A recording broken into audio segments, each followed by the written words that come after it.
Welcome to the Tavern Community Podcast. We are joined today by Lisa Stroud, founder and inventor of Lash Lover. Lisa, thank you for joining. Absolutely. Glad to be here. So Lisa, you're a Mensa member, a California real estate broker, a Unilever Hero of the Year, and now a beauty tech founder. What's the thread that connects all these chapters of your career? Wow. Okay.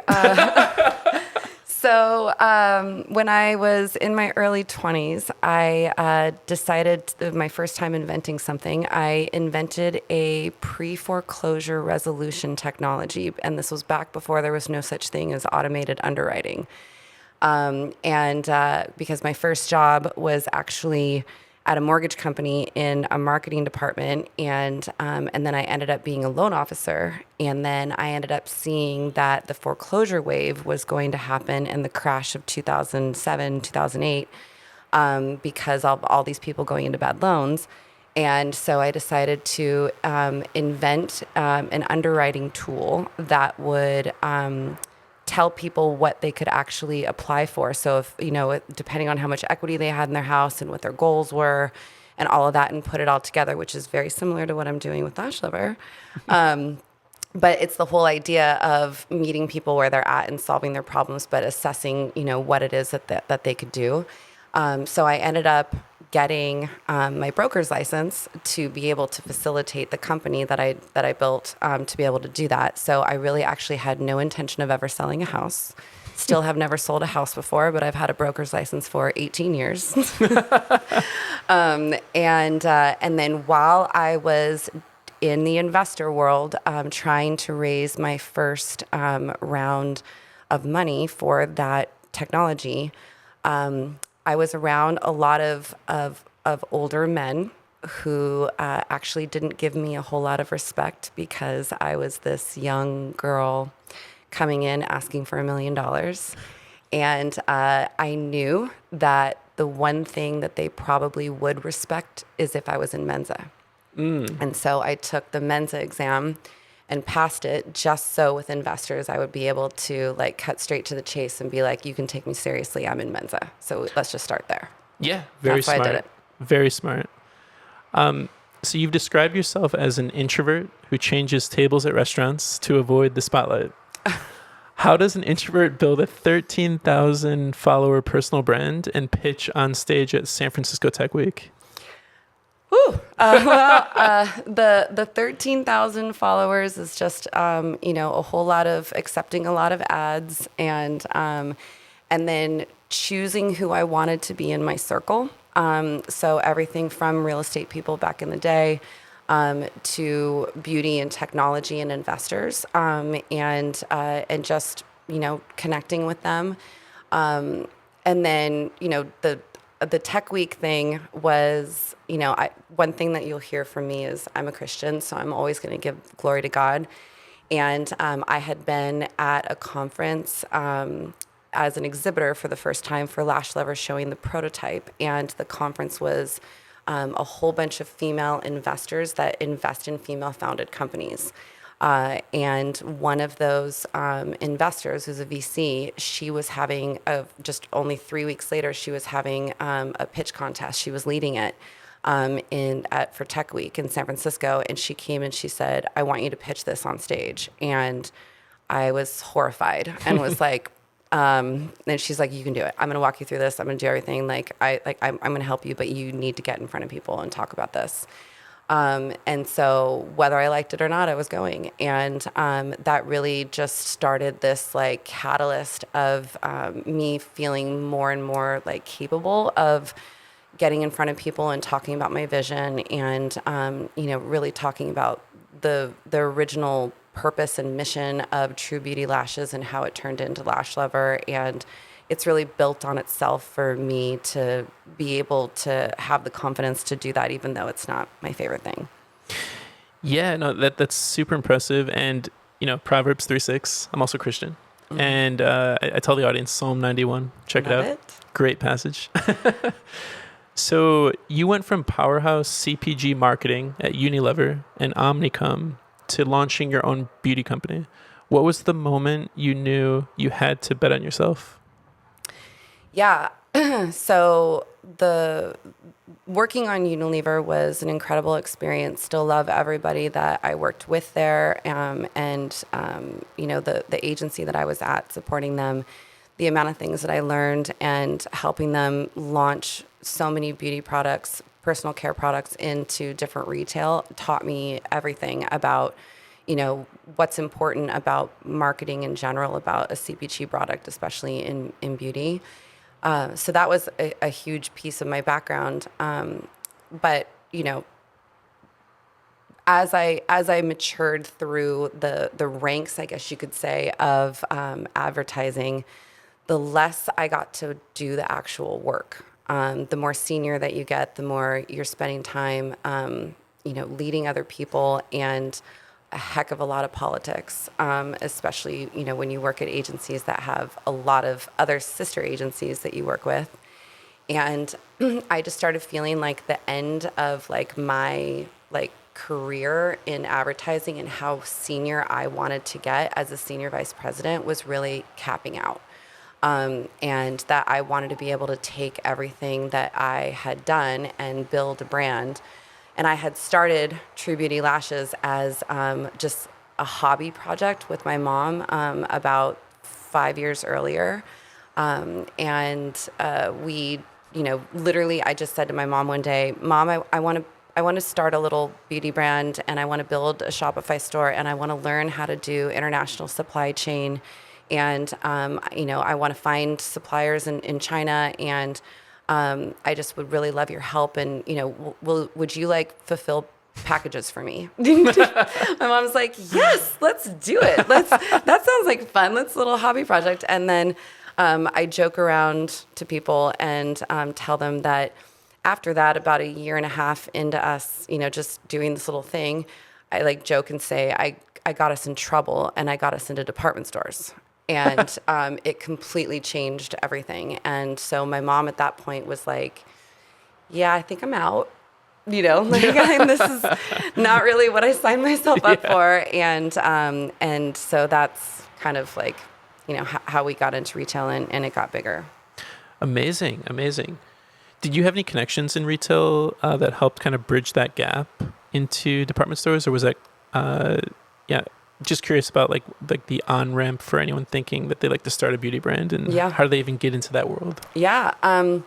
Didn't have any connections, but what I did do is there are brokers out there who they will either charge you for a per retailer meeting, and you just pay for that opportunity to get in front of that retailer, or they will have events where you just pay a fee to be a part of their event. And what'll happen is there'll be a whole group of retailers and then a whole group of brands, and the retailers basically pick which ones they want to pitch them. So it's already self-selection from the beginning. And then, so I ended up getting picked by the department store to pitch them. And then the other benefit that I had of my background, which, happy if anyone ever wants to reach out to me to ask me what I put in the deck. But I knew what to put in a retailer deck because I used to help Unilever and their personal care brands do that. Okay. I knew from my brand what a retailer would want to see in terms of identifying white space opportunities on their shelves, and talking about how I was going to do more to drive in-store traffic into their stores, and what types of cool scavenger hunt things that I would do through Instagram and whatever, and then localized Google search ads around where their stores were, and just create a full marketing plan around our product moving through their stores is really what they want to see in a retailer pitch deck, So Very cool. I had that end to end for them. Plus, very cool. Plus telling them the vision of more things we're going to have in the future, so that they would, to kind of dangle a carrot of we have even more products than this coming later. Yeah, no, that's amazing. And it probably answers the next question, which is, you won Unilever's Hero of the Year back-to-back in 2015 and 2016. What were you doing that made them hand you that award twice?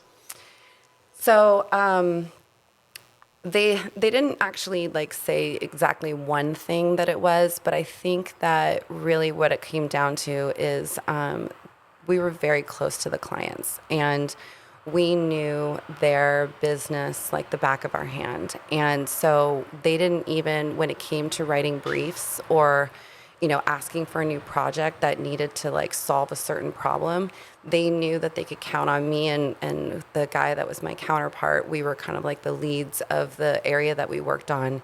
And our clients just knew that if they told us, here's how much money we have, this is what we need to accomplish, like here's the KPIs, whatever, we would come back and we would have a deck for them that literally answered it from A all the way to Z, to the point where it was kind of like a running joke also that they literally never had any changes. And that's like unheard of in agency and brand relationship world. You usually like go through all these rounds of feedback and like all this stuff, but everything was so dialed in to strategy and what they needed and how we were going to get there and what we knew about their customer and all the way through, that they were just like, there was like no way that they couldn't say yes at the end, because like, what else are you going to do?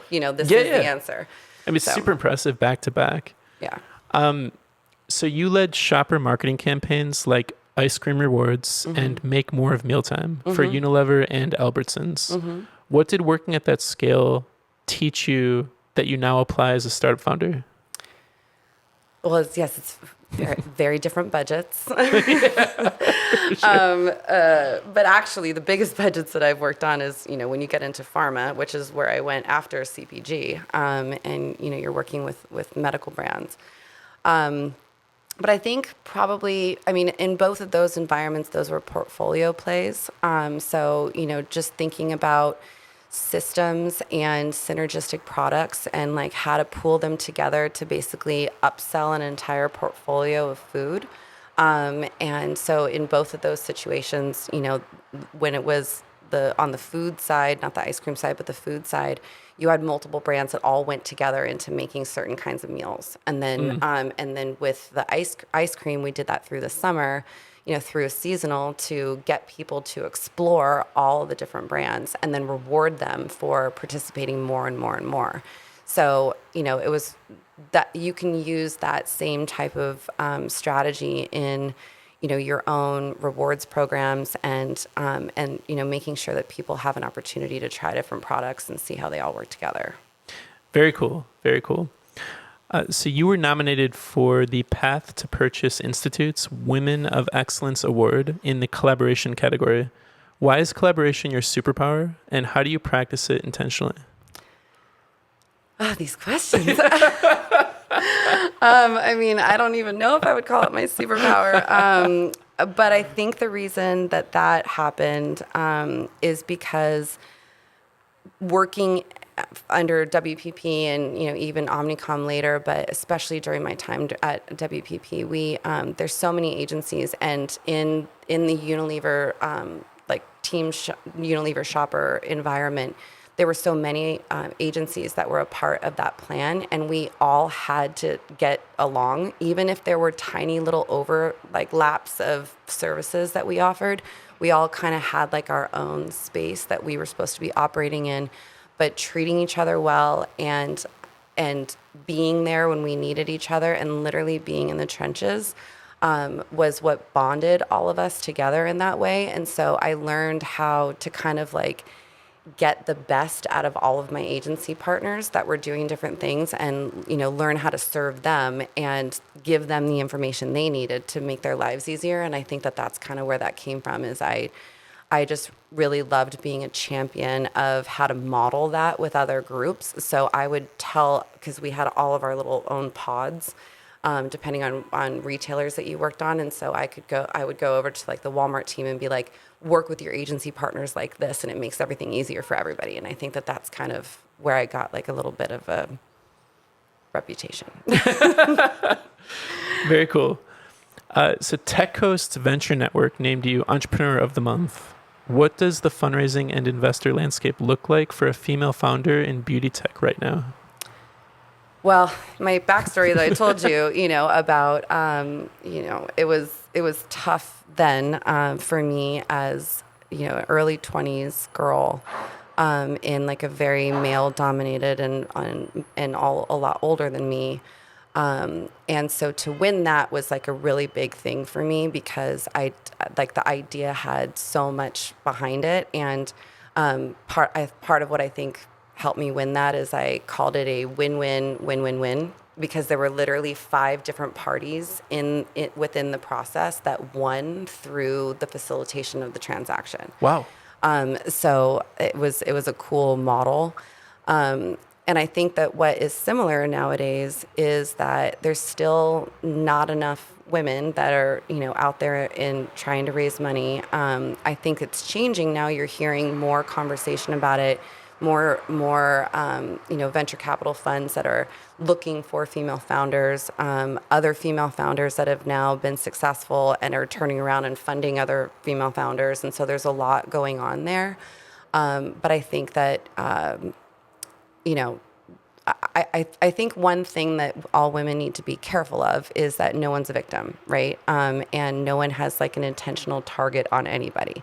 So it's us just being really clear about our vision and what we're building and knowing the value of it and having just as much confidence as any guy would, with a large group of guys to just go into a room and just talk about that. And also not ever, carry a chip on your shoulder that if you get a no from an investor, it's not because you're a girl, it's, or something like that, which you could like lean into if you, had your feelings hurt enough, but instead really think about it as, an opportunity to get the advice from that investor and see what it is about your model that's missing something and like use that to make it better. And then also get more familiar about the investor funds that the investors whose funds you're talking to, because maybe it's not a part of their thesis and you didn't do your own homework. So, that's a great message. Right? Very meritocratic. You got to start there. So you have a WPP mini MBA and a certification in vibe coding from Lovable.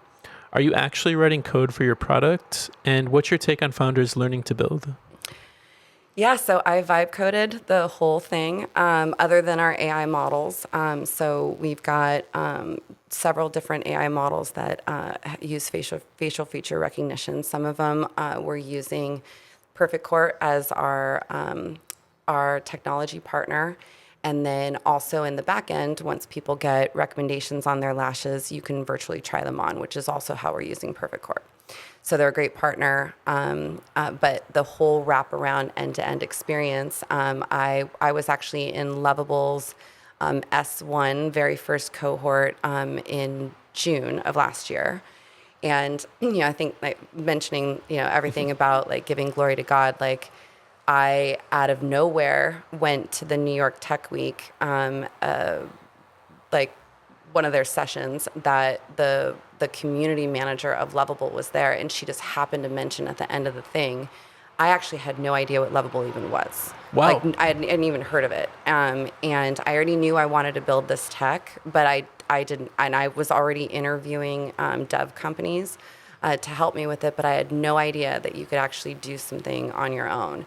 And the cohort was starting like the very next Friday. And so I signed up for it. And so that next 6 weeks taught me how to do the vibe coding. And then clearly, because my background is experience strategy, I was already coming in with a lens of the features and like the UX elements of it that it needed to have in order to solve the problem that I knew that it needed to solve. So I was coming with almost like wireframes, of what it needed to do. So it was easier for me, I think, than maybe some other people it might, to be able to tell the agent, it needs to do this and in this order and in this way like this, and then go through, all of like the iterations of that. So, but it was a great experience to build. So fun. Yeah, very cool. And just curious about your approach there. So Lovable. Mm-hmm. So you had a wireframe pre-existing. Did you use any sort of plan in my mode? brain? In your brain. Because some people like doing plan mode. They'll plan out for a considerable amount of time. Maybe get a PRD. What's that?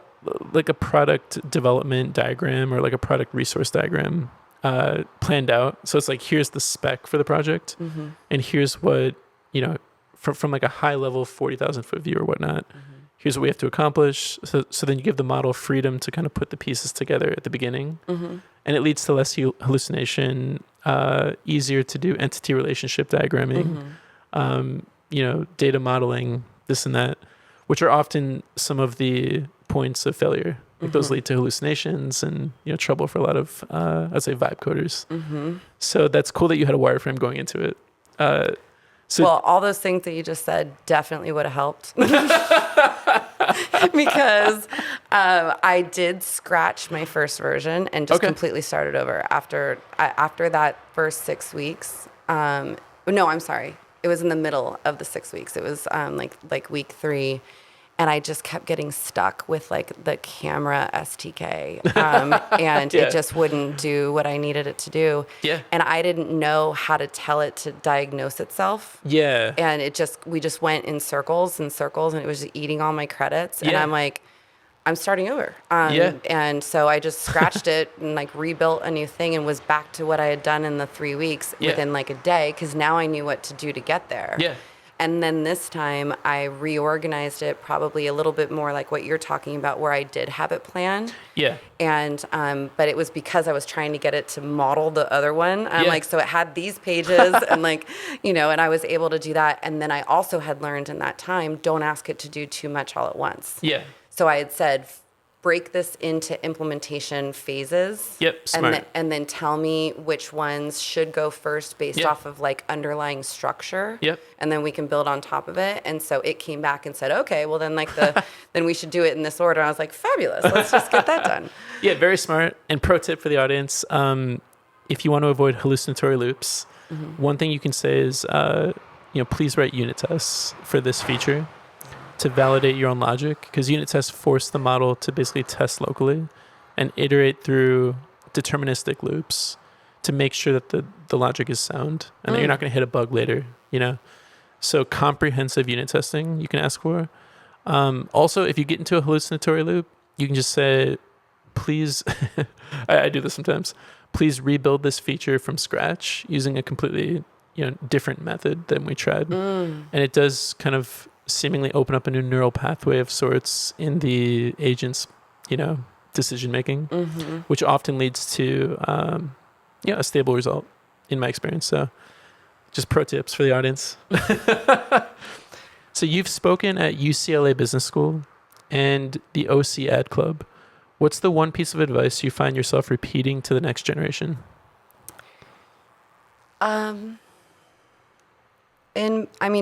In both of those situations, it was when I was in my late 20s, and it was about starting your first business. And I think in both of those situations, the biggest thing that I'd learned at the time was, be willing to be honest about not only the areas that you have as weaknesses, like just, don't overinflate your strengths.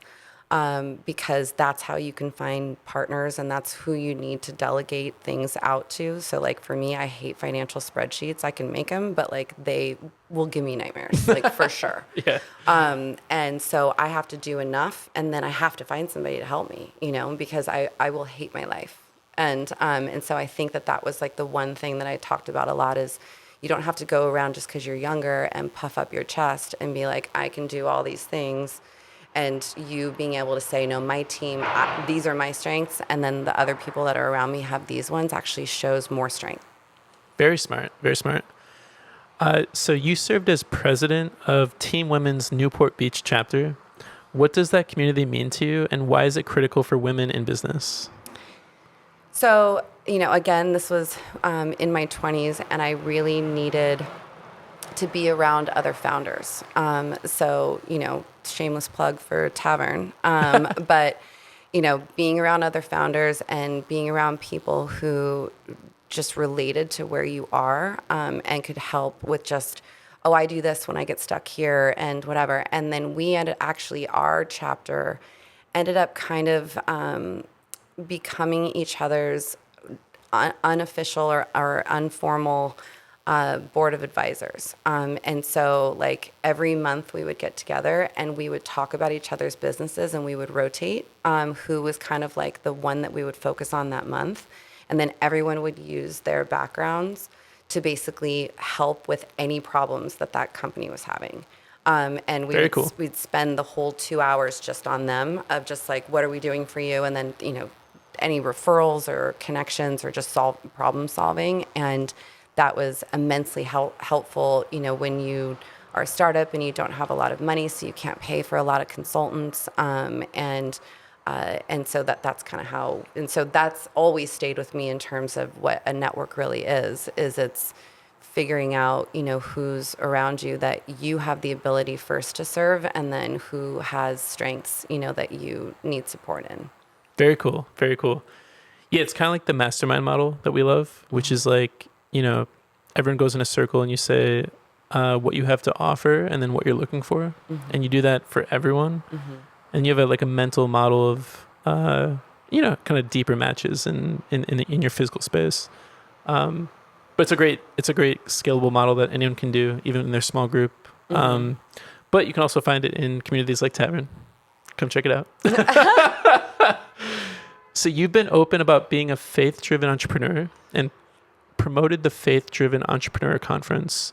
How does faith shape your decisions when the business gets hard? Well, it's everything. I mean, having an absolute trust that God has a plan and that He's going to guide me every day, and being way more focused on having my eyes open to the direction that He's giving me than it is me being so hard set on what I think that the final destination should be. And that makes things so much easier when things get hard, because He's going to bring you through it. And He's going to bring the resources around you that are exactly the things that you need at the exact right time, and you can watch it happen, and you can just know. And if you feel stuck and you feel like things aren't happening, then sometimes that's a sign that you're going the wrong direction. And so sometimes shifting your direction and slightly just like moving like this is exactly what He's trying to get you to do. And all of a sudden things start becoming easier, and all of a sudden you start getting a whole bunch of resources. So just being dialed into that and letting that be just a grounded piece, even when things are really hard. Amen. Beautiful. Amen. So you call your husband, Robert, a PsyD, your biggest cheerleader. What role does having a psychologist as a life partner play when you're navigating founder stress? Boy. Okay, we won't talk about our marriage conversations. I do not like him being my shrink. Okay. No. He's a unicorn. He is incredible. It isn't even just the fact that he has a psychology background. I mean, that man is brilliant. And what the psychology does is he's so incredibly emotionally intelligent. And so, us women, we can get a little bit, fired up at times. And so having him, so when my mom decided that it was a little bit too much for her to do the department store things and, all of that, she's like, I'm retired. I want to, hang out and drink mimosas. Like, that's what I want to do. But when it was just at the time that I met my husband, and he came in and without meaning to be, became my business partner. But at first it was just emotional support animal.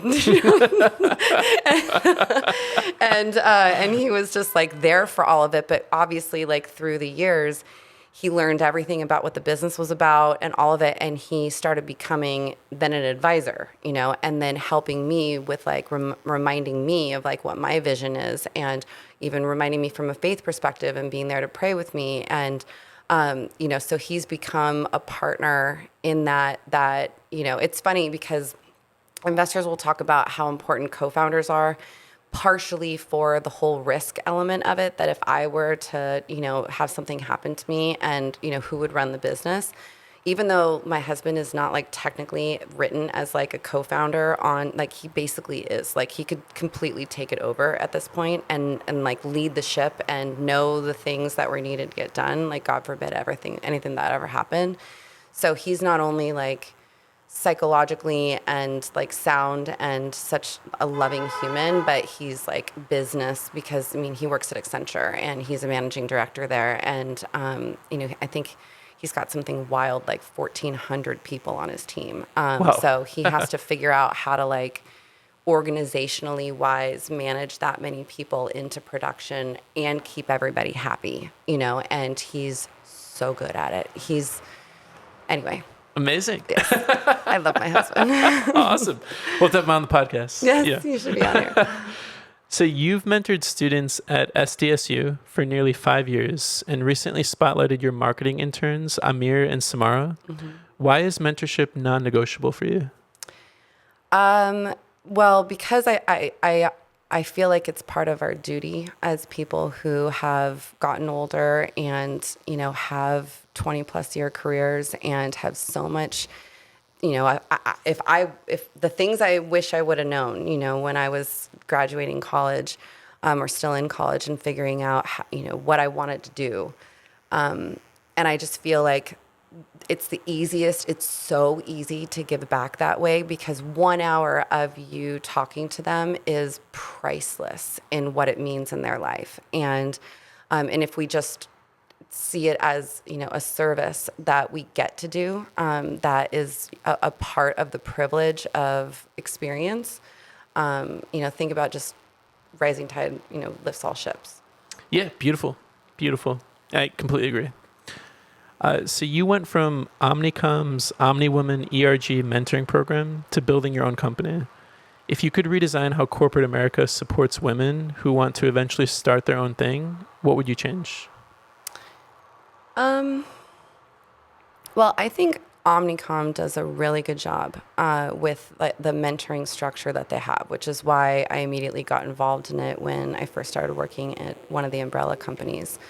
So I think that it's really about kind of the same idea as what I'm saying about having access to people who are more experienced in their careers and helping them kind of create, a format around that it's okay to ask any questions and that sometimes navigating your career is, like a strategic move you have to do, but sometimes it's just emotionally getting there to have the courage to ask for a raise, and that being able to give younger people the skill sets of doing that is what in the future will help them to have the skill sets to be an entrepreneur, to be able to ask for money from investors, to be able to believe in themselves and, be able to circle around them the right support teams and all of that. So I think it's just, I think mentoring in general is probably, a really good solve for that in corporate America is make it so that people have, one thing that I think Accenture does really well is they have people leads rather than, managers in like kind of like the typical corporate sense. And so you literally have someone whose entire job is to mentor you and not just be your boss. And it really changes the culture. It changes because you basically report into the most senior person on projects you work on, and then that person then talks to your people lead about, all of your skills, maybe some of your weaknesses, whatever. But your people lead still is responsible just for you, like the development of you. And, where can we help to develop you and grow you and strengthen? And I think that that's just a really cool way that Accenture does that. Very cool. Very cool. Very positive sum. I love positive sum models. Yes. So it's March 2026. Lash Lover just launched to press coverage. You're building in public on LinkedIn. Where can people learn more about Lash Lover and your product? Yeah, well, truebeautylashes.com or actually lashlover.com, lash lover with no E, so LOVR. But we will be posting more. I just honestly just have not been good about it. But I will be more now. We've got lots to share. So many behind the scenes things with like even just like our photo shoots and how great it was to have models when we were doing that actually had used our technology and then got matched with lashes in order to be the models that are on our website. So we have a lot of really cool content to share. And yeah, we have more to come. Lots more exciting things happening in the future.